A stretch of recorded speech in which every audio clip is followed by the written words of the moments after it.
guys, welcome back to my YouTube channel. On this video, my husband's gonna be taping with me. We decided we were just gonna talk about the 6 days because day number 7 was special and it deserves a place of its own. So yeah, this video is gonna be day 1 through 6 for Sevyn. Yeah, because we just wanted to have a video to explain kind of like, not that everybody's situation would be like this, but the only reason why my wife really had it on her heart to put out these videos anyways was more to help people who come into our situation and don't know what to expect, just like we did.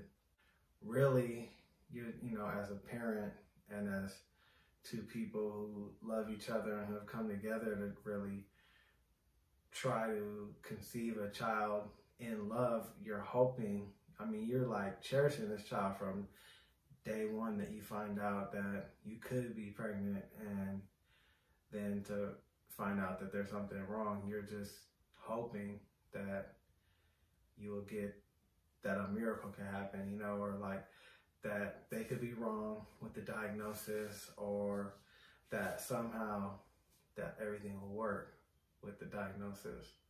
And I think that's the position that me and my wife were in, is that we took the time to feel out that it's possible that she won't even make it to be here, but we're hoping that she will make it to be here so we can enjoy some time on this side of life with her being alive and being able to like at least experience us, our voice, our presence, and for us to be able to get to do that too, to kind of see her skin and things like that.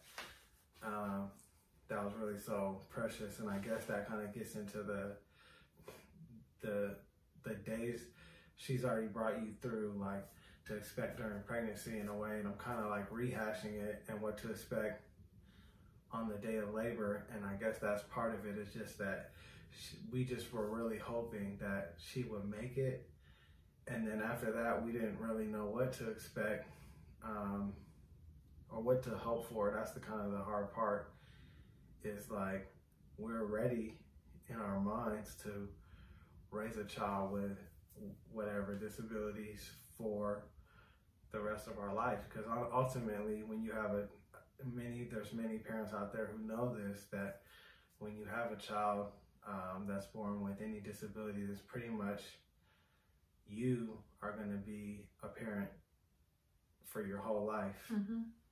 And that can be beautiful, but I know that in a moment of honesty, there's also some anxiety about that, because, you know, you get your children and you're excited when they're babies and you're looking forward to them developing, and like you can have a chance to, in 18 years, get some freedom to enjoy life. And ultimately for those parents, there's a lot of, they don't get enough credit because they take on a lifelong commitment of like being a parent to a child, you know, or whatever age of development status that person reaches. And so for trisomy 13, there's not a lot of examples of, when you look it up, of children who grow and live and develop long lives. And really, with the diagnosis that they say that they're incompatible with life, you can kind of cherish every day like it's a birthday, you know, like another day is like a success.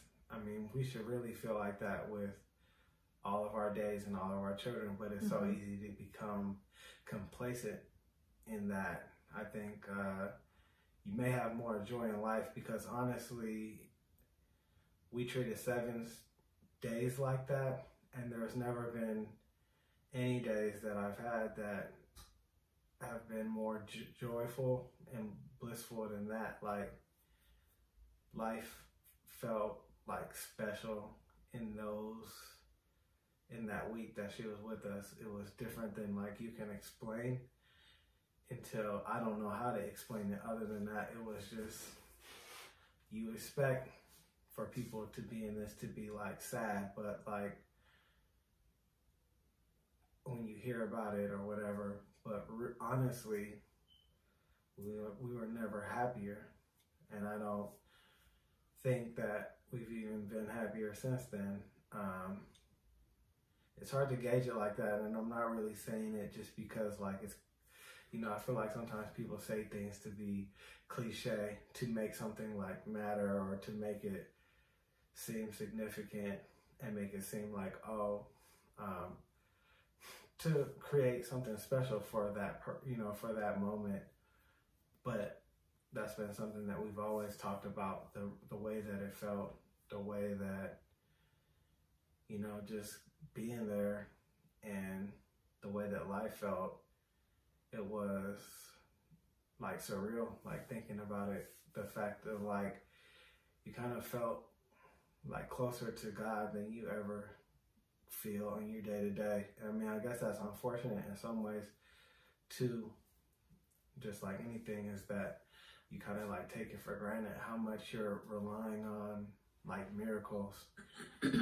But like through the whole process, like of learning everything, we come to realize that every child that we have is like a miracle. There's so many things that have to go right for them to be here, but it always does. So we just become so like complacent in the fact that like every person that you see is a miracle, and the good things and the bad things about them is something that's beautiful. You know, there's a balance of, you know, like whatever may have happened, you know, other than the things that people do to choose to be bad or evil or whatever you want to say, but the things that we have, like my wife has like crooked pinkies, you know, like that's not like what somebody would consider to be perfect, but it's a miracle, you know what I mean? And at the end of the day, it's something special for people who love you to love, you know what I mean? So that's what Sevyn was for us, was just a opportunity to love like what she was, because she was really like love, and you couldn't, like, you had to be in the room and like feel like her presence. It like, if I heard somebody else saying this to me, I would think that it was cliche, that they're just saying that, like, you know, everybody feels like that. Like, you feel like your kid is like the best kid, and like, our baby is the cutest baby.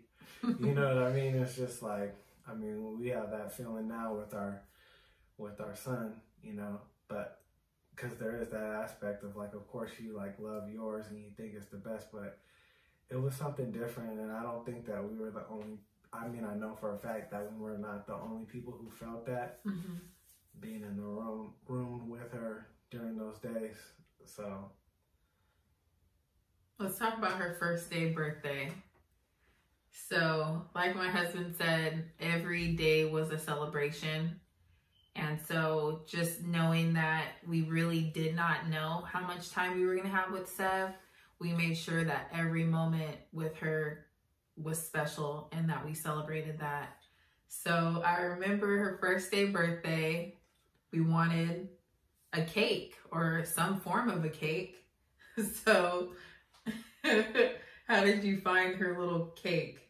Well, yeah. So once I realized that we were coming up on the exact hour that she was born, 24 hours before, I started to get kind of like anxious, because I had wanted to, something, you know, that had came into my mind, that we wanted to treat like these days like really special, and like getting through one day felt like so amazing at the time, because you know, they tell you that you probably, you know, they might not even live past a few breaths, and we've experienced so many instances of other people that she had grown close to where they would get 30 minutes, and you know, you just don't understand why. But so that I was trying to figure out a way to get a cake or a cupcake, because we have found this cupcake place recently that we have fallen in love with. And it was actually pretty close to the hospital, and I wanted to go get it, but being so busy with there's so many things to be busy with in those moments. I ran down to the cafeteria. Well, no, first I went to the it's not a cafeteria, it's like because the cafeteria is the cafeteria. It's like the restaurant, like the little, not a restaurant, it's just like a place where you can go buy drinks and a little bit of food, and a lot of the staff goes there. Honestly, the food is a little bit better than it is in the cafe or in the cafeteria. Mm-hmm. Maybe they call that a cafe. I don't know. But I went there first because I thought with all the like extra snacks and things that they have available, that they would have like one of those like cheap cakes that you get that are like in a little plastic saran wrap thing. I don't know, you call them like carrot cake or something like that. Mm-hmm. Some sort of you get at like gas stations or something. And I didn't know how I was gonna get a candle. That was something, and I was thinking that I don't know how I thought I was gonna get a candle, but they didn't actually have any of that inside of the cafe. So then I went down to the cafeteria, and I really was kind of doubtful that they would have anything if that cafe didn't have it. And then when I got to the register, I just asked, you know, like, do you guys have any cake? And she's like, well, actually, all we have is we have cake pops. And she like showed me like where they were at. And I was like, she's like, which one do you want? And I remember I spent like a lot of time like trying to pick out which one would be the best, but really what stood out to me was like this pink one with these pink sprinkles. And then I was like, how am I gonna put a candle in this? This is what I was trying to think. And I don't even remember where I got the candle. I think it should be like a better story about finding this like elusive candle in a hospital. But for some reason I can't remember it, and I don't want to lie and like make up a story. But I got one, and we just put it in the top. We never lit it. But it was a little celebratory. Yeah, and it looked really weird because it was just sitting there, and eventually they wanted to throw it away, and we're like, no, like you cannot. And so they put it in this bag that said, it was a biohazardous bag, and it stayed in the room the whole time. And there were several people that looked at it, and they're like, "What is in that bag?" What? And so we laughed. And I actually still have that cake pop. I'll show it in another video. I have it in Sevyn's shadow box. But yeah, so that was her first day birthday. And it was like really special to sing happy birthday to her right when. And at that time, she was doing good. Like we kind of like had started to get like accustomed to deciding like what life would be like.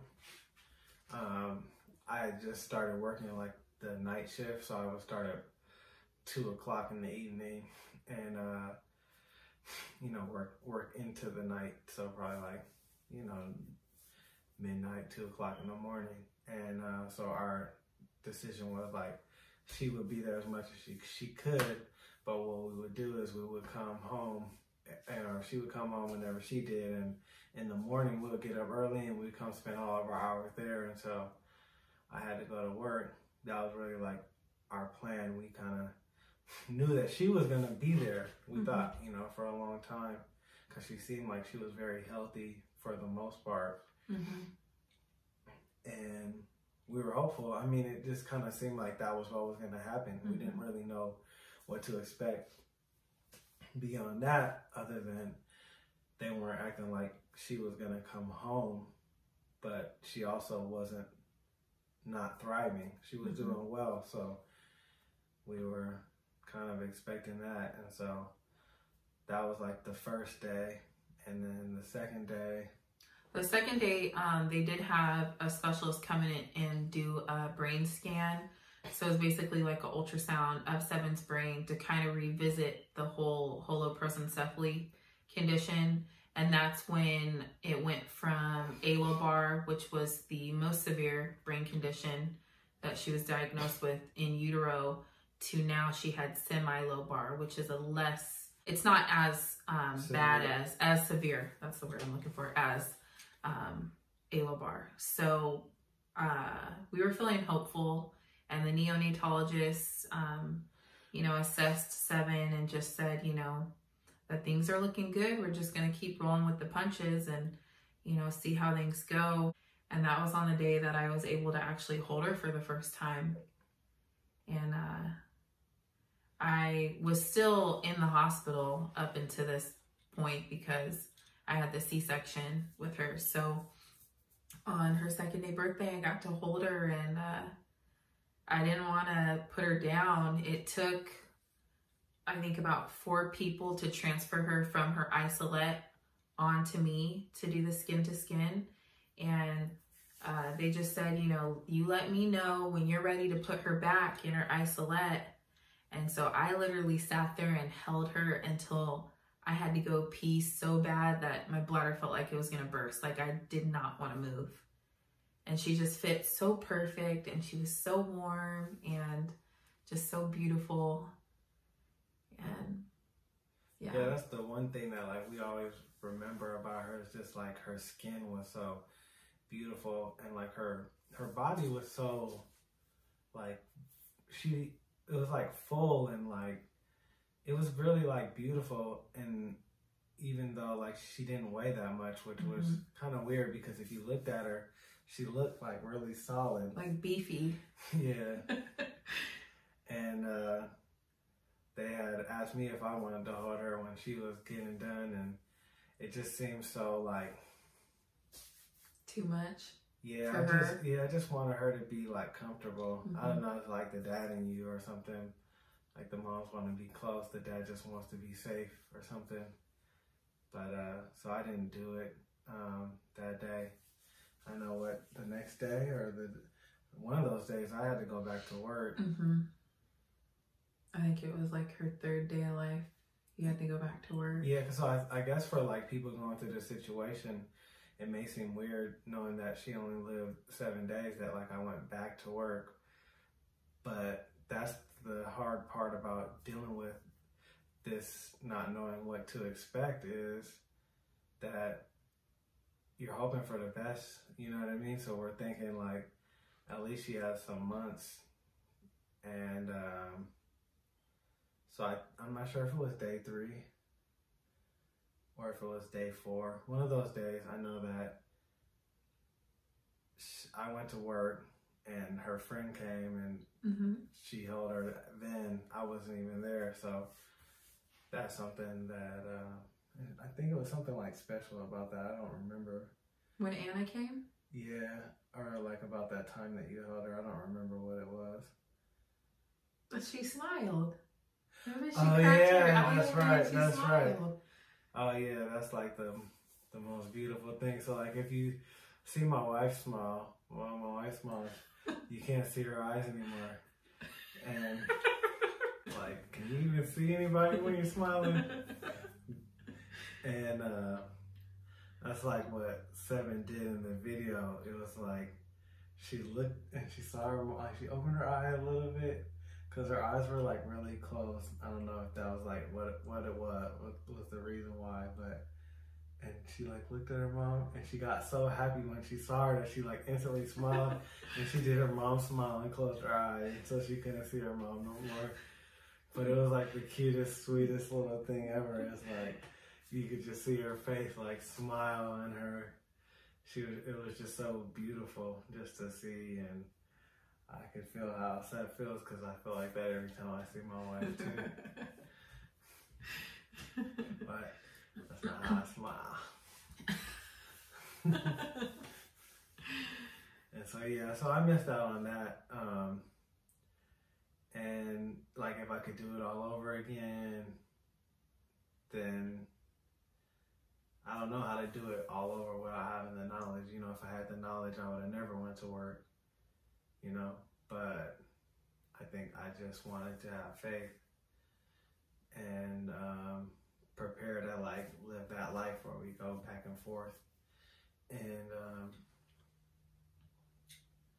so I guess that's the hardest thing for you to do, and like knowing what to expect is that you really can't expect anything, but it's better to just have like an attitude of being grateful, an attitude of celebration, because ultimately it's unclear when you won't have it anymore. You know what I mean? And I wish we could have that way, like with everyone, but I don't know, for whatever reason, it's a little bit harder to feel like we don't have tomorrow because we're so used to having tomorrow with everyone. Right.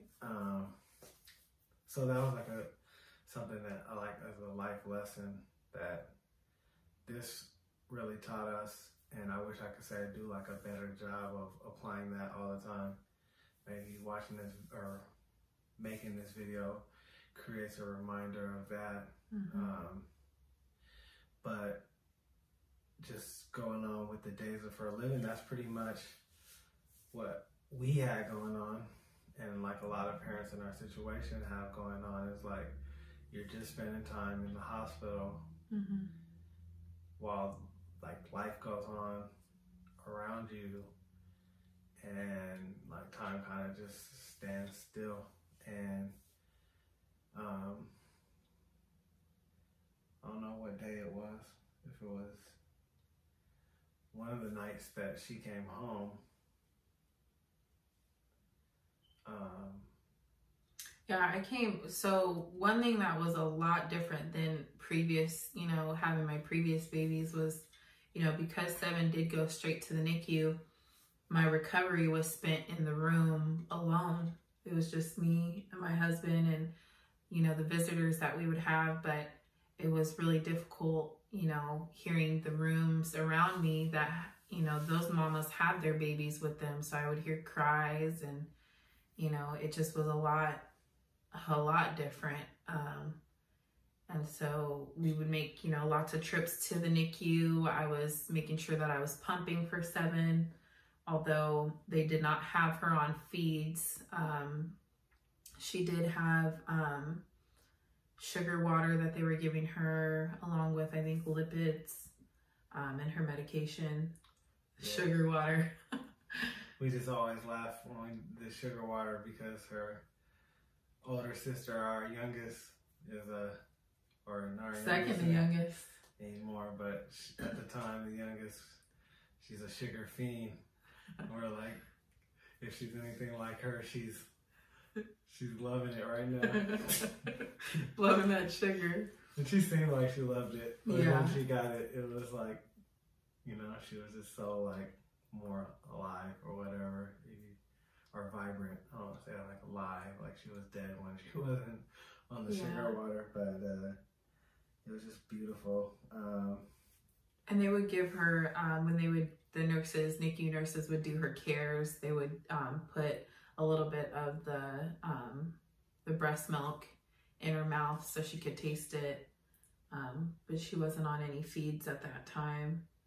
And so we had her on Sunday. I came home on Thursday. Yeah, we came home on Thursday. And that was hard.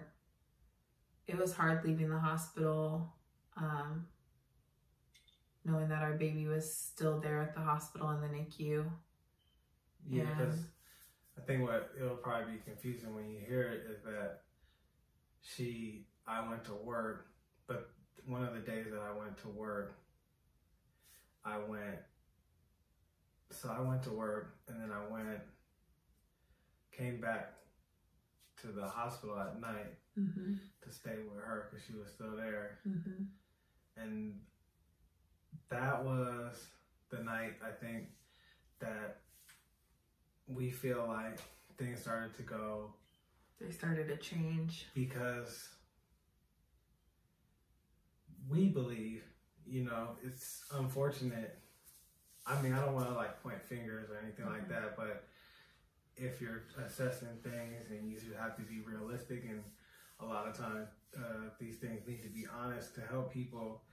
It's what we felt like as the person that was taking care of her at that night. We didn't feel the same vibe, like she cared. So, like her heart wasn't there. The other NICU nurses, you could just tell like this wasn't just a job for them. Like this was something that their heart was in. They really loved these babies, and you could feel that. I mean, you could feel the love. And so this particular night, it didn't feel that way when we went to go see Sev. Yeah, so like when we left, we were already having that conversation. Like, man, I really wish that we weren't leaving her to like go to sleep and just like, feeling really uneasy in her care. And there were some other nurses that we really loved to like work during the day, and so we were like, I really wish that you know, at night when we're not there at all, that it was one of them. And over that night, the next morning, the report was, you know, at night, something had happened where they have to clean her. The suctions, the secretions they had to clean from her. Intubation. Yeah, that tube. Yeah, so she had a tube in her throat to help her breathe.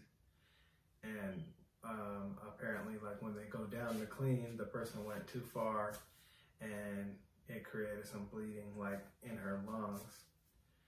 And they said that they got it to stop, but it pretty much after that, you could see that like every day it would accumulate some pinkness in the, I don't know what they call it. Like the collection bucket that all the secretions would go into. Yeah, so that was the day that we kind of like started to have more issues.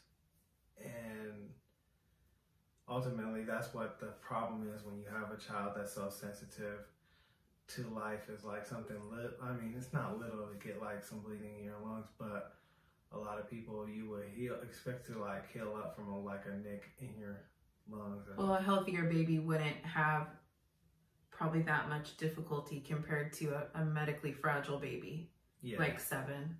Yeah, so that was the thing. And so on the Thursday night, I actually didn't go to work because I knew that she was going to come home, so I was home with her. And so I went back, and then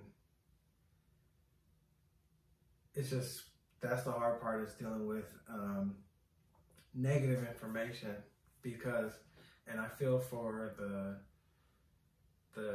what do you call them, the leads of the neonatologists. Yeah, the neonatologists, because you know the nurses are sweet, you know what I mean, and they really care and they love, and you know, and they're hoping for the best always, like just anybody, you know, with a heart would, but you could feel it different, like my wife said, with some who like really are invested. And I mean, it would be hard to be that invested, so I commend them, because you know, you never know what's going to happen, and to get your heart like broken, we appreciate that you like loved our daughter that much to allow yourself to be connected to something so fragile, to allow your heart to break a little bit. But the neonatologists, they have like a difficult job of having to be real with people who are hoping for miracles, you know what I mean? And, you know, trying to deny reality in some ways. And some people do a better job at that than others, you know what I mean? There's just, people have different ways that they communicate and ways that they feel like they can be tough with people or whatever. So that's a lot of the hard stress of this, is that you're dealing with someone who's like kind of, you feel like they're opposing you in some ways, because they're not willing to be like hopeful and hope for a miracle in the way that you are, because ultimately, unfortunately, you know what I mean, that's not what they get paid to do, is like necessarily always hope for miracles. Their job. And sugarcoat things. I know one conversation we had is, it seemed like every single time we had a conversation with the neonatologist, I was just bawling my eyes out. And I do remember at one point we were talking about, you know, the neonatologist was saying maybe we should start having a conversation about Sevyn possibly having a trach placed, because, you know, she's not able to breathe on her own, but things are looking like we may be able to head in that direction. And although originally we didn't want to do any like surgeries or anything like that, we did want to allow Sevyn to lead the way and kind of show us what direction we should go in and what we should do. And so we're just hanging on to hope, really. And just... Because I think that, I don't know if that was something that was clearly stated in all of your messages, but that was like our purpose, was that we didn't want to give her anything extra to deal with, like surgeries, to like try to overcome in life. Like, you know, if she wasn't like compatible, unless it was something that was very easy, we didn't necessarily want to put her through that. Like, and so like that's what my wife says in like a kind way. It's like to let her leave. But once she was here, it became harder to not want to do things. Mm-hmm. To make those decisions. It made it harder to not want to like fight all the way, fight 100%. And so... And do whatever, you know, surgeries, interventions, anything. Yeah, whatever it took, because like she was there and we loved her so much, and like, you know, her like, it was just, so we were always trying to fight to balance that feeling of like what's best for her and what's best for us, because ultimately there's somewhere in there where you're crossing the line of like trying to fight for her and you're fighting for yourself. And you know what I mean, we didn't want to not ever fight for her, but then we also didn't want to just fight for us and, you know, for whatever reason make her suffer, because we were desperate for her to have another day or have a, you know, ultimately we wanted her to be here forever. But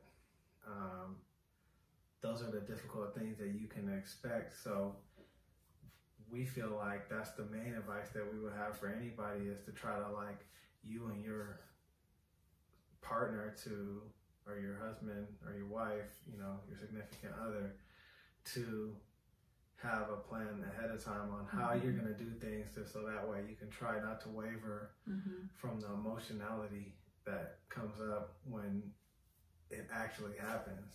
Right. Because at that time, it's like too hard. And in the moment to decide, you just have so many emotions going everywhere. I think it's important too to find a trisomy friendly facility. Because if you are, you know, leaning towards the angle of wanting to have medical interventions or, you know, have different supports, you know, provided for your baby, you want to be in a hospital that is going to be able to do those things, or can transport your baby to a hospital that will do those things. Because it's your baby. It's a lot. Yeah, like my wife was saying, I mean, as you're probably finding out, there's a lot of people that, for whatever reason, are cold towards trisomy 13 and 18 children. You know, with the diagnosis of them being so-called not compatible with life, a lot of hospitals just want to like let them basically die. Like if they can't make it on their own, like, and they wouldn't treat other children like that. That's what's difficult, because if your child was born not breathing, they would resuscitate your child. But if your trisomy baby is born not breathing, they may not. Because they say, you know, that's just like, you know, and you're just stuck with, well, what if you would have, you know, what if it was something like a regular child where you just resuscitated them and everything was fine? Because there's a lot of stress going on right in this moment. You know, who knows what's happening or what was the cause. I mean, and there's many other treatments that, you know, most places will not try to give you. They'll deny you. And so you have to decide before you go to a hospital what you want there, you know, and if you're not willing to just sit back and let nature, so-called, completely lead the way. Whatever it is, you know, it's the type of thing, and you want to fight, then you have to find somewhere that will fight with you, because you know, as much as you want to fight, there's nothing you can do. You're not a doctor, and that's what makes it hard, and that's something that we struggle with, is sitting in there trying to understand a lot of doctor talk. The medical terminologies. When we would go to the rounds in the morning, that's when the NICU staff kind of will go around, you know, and go over every single NICU patient's information. And so we attended some of those by phone, if we weren't at the hospital, or in person. Yeah, no mistake. We attended all of those, but yeah, I think one of them was by phone. And I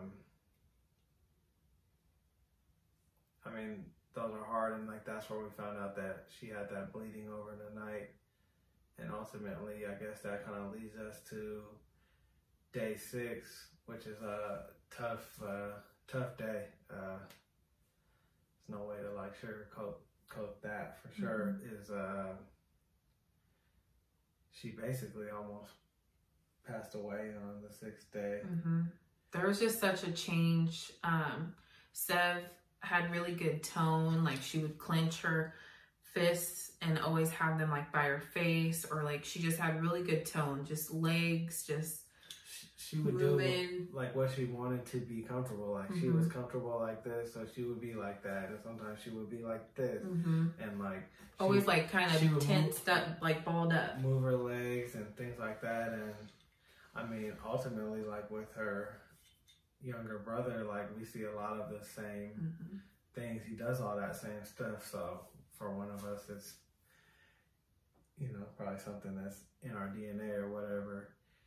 And but she started to not do those things, and it was very sad. It was very gloomy, because the vibe and the energy that we said we always felt,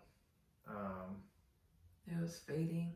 Yeah, it just didn't feel the same. And then what else one I? Yeah, so I think this was your second time doing skin to skin. No, I only did it one time. It was my first time. No, it was your second time, because I have a video of the first time. I have a video. So this is the second time that you had done skin to skin. And I don't remember if I had done it or we waited. I think I did skin to skin. They put her back in her isolate. I think we went to go get something to eat, and we came back, and that's when you went to go do skin to skin. Yeah, and so like when they were bringing her out, this alarms and stuff were kind of going off, and I was like put her back in my mind. I was like put her back in the box, and I was looking at them like, is she all right? Is she all right? They're like, yeah, everything's gonna be fine when we set her down.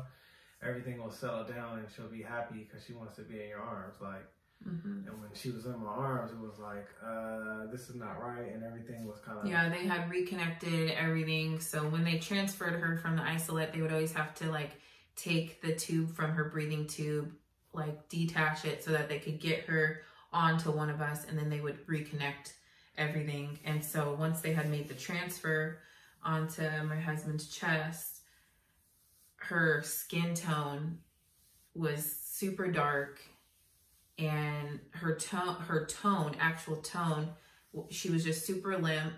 And I just remember standing there as he's holding her and looking at everybody in the room, and it was almost like the room was standing still and nobody was doing anything, and her stats were dropping, and all you kept saying was just let's put her back. Yeah. And it's almost like they were just standing there, and it felt like she was passing away in that moment. And like ultimately, in a way, kind of like they put her back, and they were able to like revitalize her and get everything back well. But I think that we knew, and ultimately talking with the neonatologist, she told us, you know, like, she's changing. Yeah, and she's showing us signs that she's getting tired of fighting, you know, and she had more blood that was coming out of her lungs, and like we said, it just wasn't the same. So that night we had called our 2 oldest daughters up to the hospital because we felt like that was going to be like the moment. So yeah, we just didn't know what to expect, and so when day 7 came, we just felt like that 1 week birthday, that 7-day birthday was like so important for people to be there. And so we were just, as soon as people would be up in the morning, we were inviting people to come. And that night though, when Destiny and Jasmine came up, they stayed till like, it was like past midnight. Yeah. And then the hospital offered us a room to stay in, to stay close. Yeah. It was like in a like extra wing of the hospital, and they just said, you know, if for whatever reason they get a whole bunch of patients that come in, you know, to deliver, that then we would lose our room, but they offered it up, which was nice. Yeah, for sure. And so I remember waking up actually at 7 o'clock on day 7 and just saying, let's head on over. And the neonatologist met us in there, and she said, you know, she waited for you. You have a very considerate girl. And Seb just looks so different. It's like a different baby. And ultimately, so now we're going into day 7, so we'll probably just cut it off here, and we'll talk about day 7 another day. As you can see, it's emotional, but those were our 6 days of like us going through the journey of being parents of a child who's trying to thrive in a hospital and with a tough diagnosis, and with the trisomy labels. You know, I wish that we had, you know, we were always wanting to be that hope that, you know, proved them wrong, and that offered hope to other people who were going through the same thing that we were, because there wasn't like a lot of hope out there for us. But we found hope from others, and we know some other beautiful like lives, like real like superhero, like rock star out there that we, you know, we've since encountered, and in that time we encountered as well, that there is hope. Ultimately for us, the hope isn't, the hope was fulfilled in some ways and unfulfilled in other ways, because our biggest hope was that she would come and be alive, and my wife just wanted to hold her breathing and experience her at least once. And that happened multiple times, and we were able to just see her for a lot of hours, you know what I mean? Like, and so, but if you're watching this video, I just want you to know, like, and you're going through it, or you know someone that's going through it, is that there is hope. And if you search, you will find the people who can offer hope, or whose stories offer hope at least. And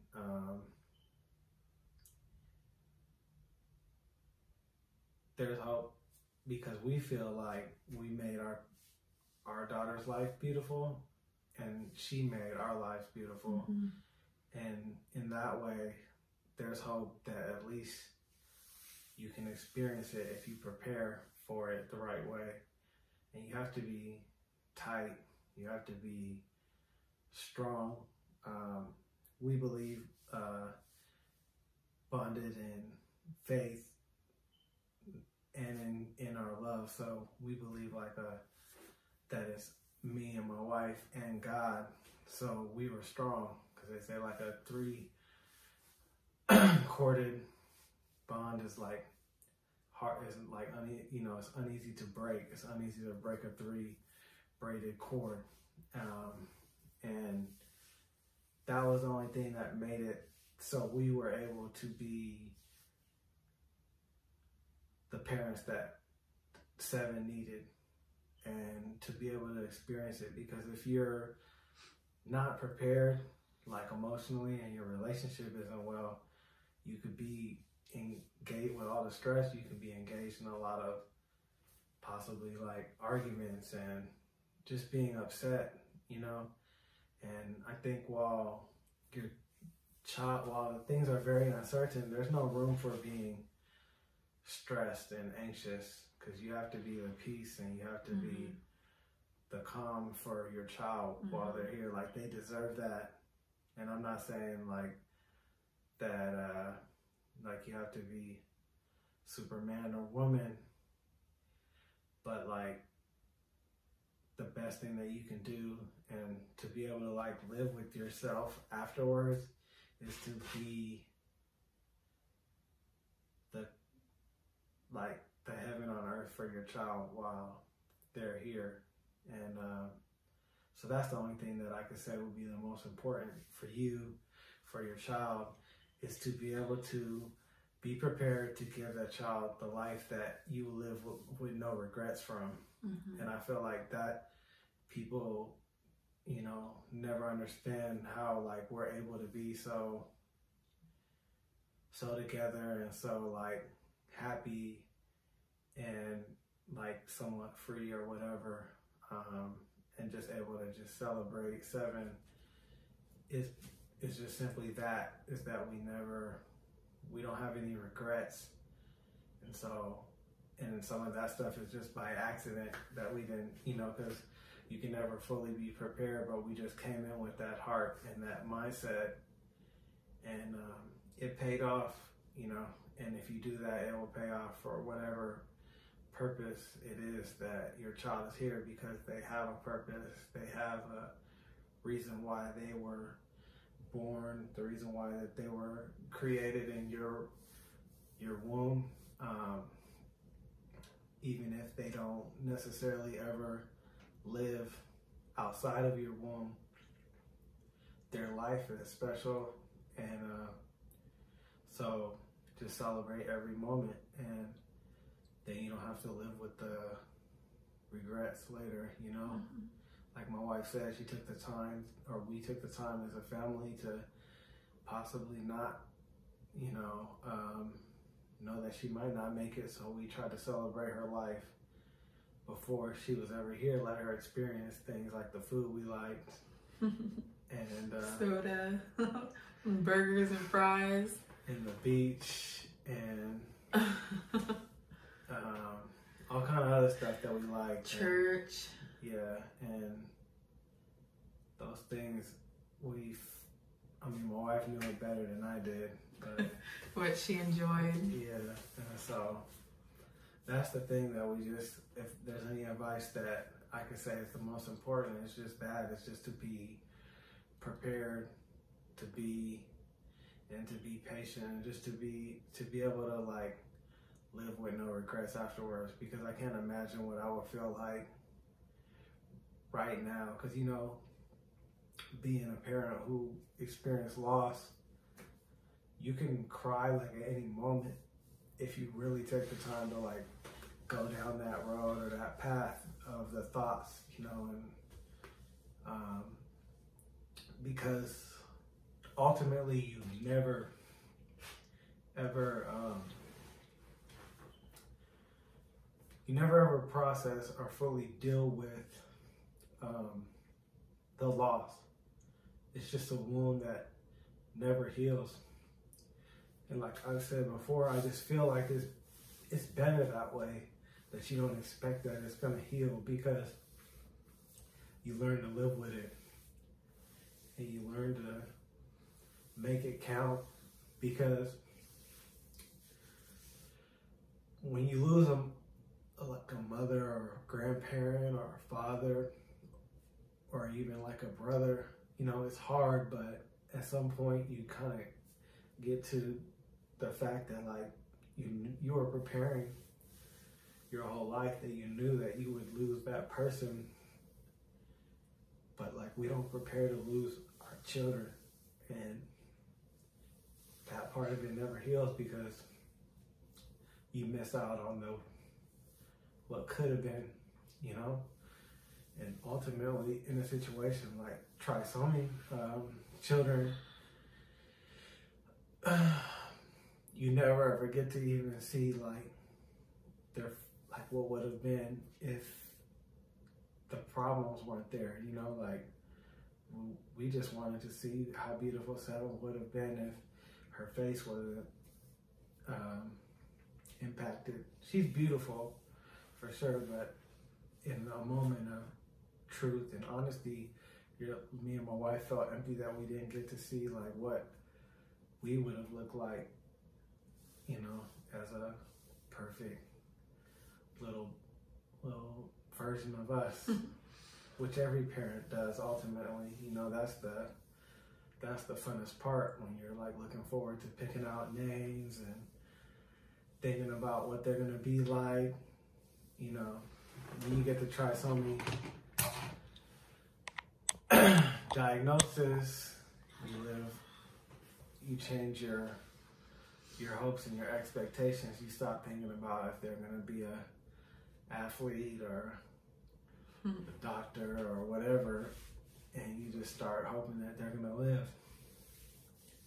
And so that's the thing that you have to be able to be prepared for, is to live their life with no regrets, so that way you can live the rest of your life with no regrets. And I just can't imagine what it would be like now if I had to go back and wish that I could have changed things that I did and live with that grief. And I mean, if you're in that situation, I don't think that you should beat yourself up. But if you're coming into our situation and you can prepare, just do whatever you can to not end up in that, and celebrate every day like it's a birthday. And take lots of not just photos but videos, because as much as you try to capture those moments in your mind can only revisit things so much. So having actual like pictures and videos, I mean, my pictures and videos are so special, because anytime I want to go back and see her, I'm able to do that. So those are really special moments. And I actually caught her smile, Sevyn's smile, and the video is 7 seconds long, which is the craziest part. I caught it on video, her smile. So it's just so special to be able to go back and see how she looked when she was breathing, and you know, the movements that she would make with her body and her skin color. And for me, it's just always been special to be able to see like her interactions with her siblings. Like those were like the most beautiful, sweet things. And I wish I would have had it recording at the time, right after she was born. Her grandma, we call her Nina. Great grandma. Yeah. She came in and she put her hands in the isolette. They have like a spot for you to put it on there, and they tell you how you're supposed to put it on the legs, and put your hand on the top of her head, you know, just and keep it there. Don't like rub her, to keep it like peaceful. Well, Nina likes to talk, and she was talking, and as soon as Sev heard her voice, she reached up and she touched her hand, and it was like the sweetest thing I ever seen. And